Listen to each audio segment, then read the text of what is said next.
बहुत सारे लोगों को फंगल इन्फेक्शन का प्रॉब्लम हो जाता है। खारिश कर करके पूरी रात वो बेचारे जख्म बना लेते हैं। इतनी खारिश होती है कि वक्ती मेडिकेशन खाते हैं तो उनको थोड़ा सा सुकून मिलता है, लेकिन उससे आप जान नहीं छुड़वा सकते हैं। वक्ती मेडिसिन से आपको पूरी लाइफ खानी पड़ती है। मगर मैं जो हर्बल नुस्खा बताने वाला हूं, आपको चाहे पेचिस बन गए, खारिश हो रही है, आपके जख्म बन गए, खारिश कर करके आपने जख्म बना दिए हैं, तो आप इस होम रेमेडी को इस्तेमाल करें। इंशाल्लाह ताला आपको दोबारा ना तो फंगल इन्फेक्शन, जख्म, आपको पेचिस खत्म हो जाएंगे।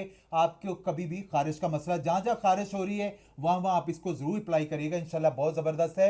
आपने एक चम्मच सिरके के अंदर एक आधी चम्मच आपने हल्दी का आपने शामिल करके पेस्ट बना लेना है, और इसको दिन में 1 से 2 मरतबा आपने उस जगह पे लगाएं और वॉश कर लें। सुबह लगा लें या रात को, आप एक टाइम भी लगा सकते हैं। इंशाल्लाह ताला आपको फंगल इन्फेक्शन, आपको बॉडी के अंदर किसी किस्म की भी खारिश हो रही है और खारिश की वजह से आपके सोराइसिस पैदा हो रहे हैं, तो आप इसको इस्तेमाल करें। 2 से 4 हफ्ते के अंदर आपकी खारिश हमेशा के लिए खत्म हो जाएगी।